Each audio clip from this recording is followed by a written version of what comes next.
Welcome to Fireside Chats with Mats. So I'm playing Metal Gear Solid Ground Zeroes right now, and I do have Metal Gear Solid 5 as well, but I never got into it very much past the open world part starting, which is pretty early. Very early, really. It's like just past the tutorial. It kind of is still kind of tutorial territory, but it still feels like it just sort of threw you in. So this game kind of Ground Zeroes is kind of just a tutorial for like $20 or it's like a short game and I mean it's gorgeous. Like it's just Solid Snake there on the or on the title screen just sitting there while the rain and thunder and lightning whatever goes on outside in these little like almost submarine like port windows in this metal wall next to him. It's cool. And I was thinking, it said Konami in like this striking like black and red or something on the screen before the game started. And yeah, Konami, they are one of my favorite publishers. Publishers slash I guess developers. I don't know how often they develop, but then Capcom, I've got to give it to Capcom. Resident Evil, that whole fucking series, although perhaps they published it but they didn't develop it for some of I don't know, but you know, let's just say like a publisher, Capcom, oh man. Resident Evil, Devil May Cry, and then they've got all this other stuff too, like all these great fighting games. And then I think Konami does Tekken. But then, or I don't know, because then there's Bandai Namco. I think they do Tekken. Maybe they. And Bandai Namco does frickin'. They publish Dark Souls, of course, from Software's the like developer or whatever. But I've got to say, Konami and Capcom to me are just great. And I'm not sure how many other Konami games I've played recently, but it feels like a lot. Like it feels like everything is either Konami or Capcom. Like Castlevania, I think that's Konami, right? And oh man, yeah, the Castlevania games. Well, I have been playing like Rondo of Blood, and I bought the Advance collection. I think I'm gonna get into Circle of the Moon again. Maybe I had it on the Game Boy Advance, and then I was playing Dracula's Curse Castlevania 3 on the Castlevania collection. I thought that was sort of a remake of like the first Castlevania, similar to Super Castlevania. And so I actually like Googled searched like how many Castlevania games are just remakes or something like that, or maybe not just but are remakes cuz like it was like oh man, like I'm not really interested in just playing the same game with different graphics.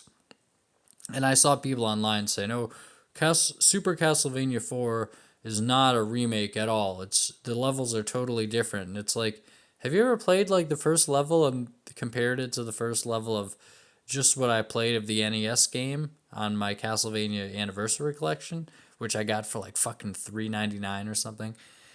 Have you ever played the first level? Or maybe $2. I don't know. I think it might have been $2.13 or $2.14 with the tax included, but that or maybe Burnout Paradise was, but that first level with the you go downstairs and then there are the water monsters jumping out and like that's like the same thing in like Castlevania and in the Super Nintendo one.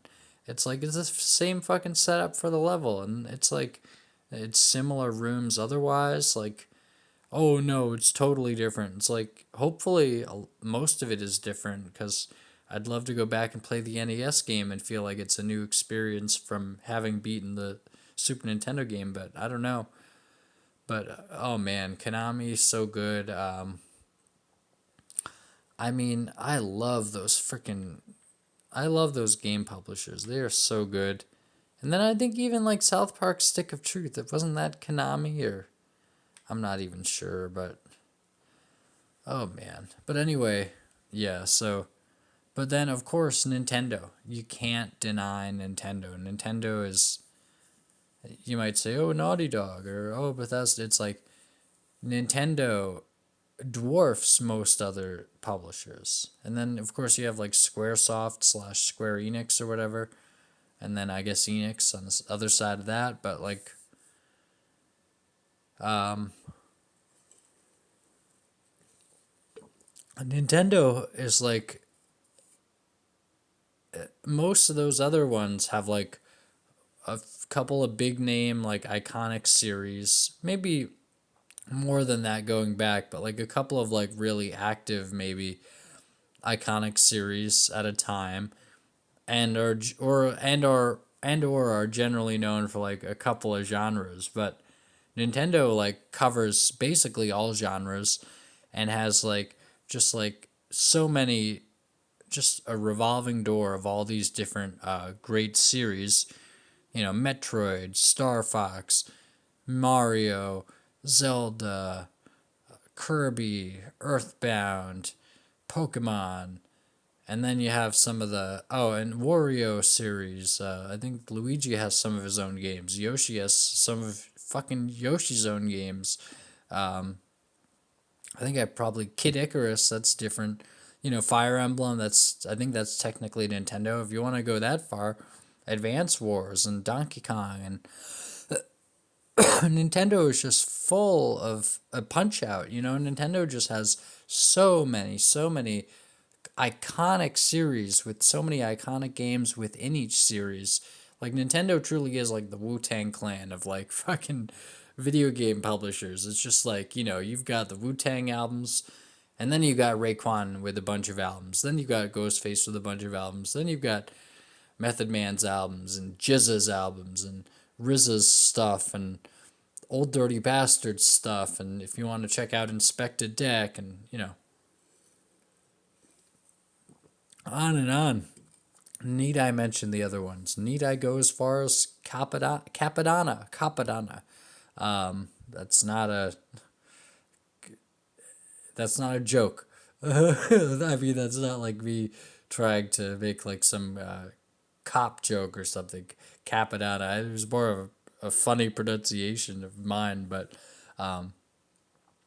it's like, yeah, it's just classics upon classics. So I think you kind of have to give it to Nintendo. I guess you could sort of say that Sega is sort of one of the runner-ups to Nintendo. Sega has some really good stuff. Sega has Sonic. Sega has some of those like Nights into Dreams. They haven't done much with that. Like Jet Set Radio, not much of that recently. Like you know, but Sega still sort of does have its own series that it just doesn't do much with. But still, Sega's kind of a powerhouse. But it's like Sega is like the attempt to do what Nintendo did.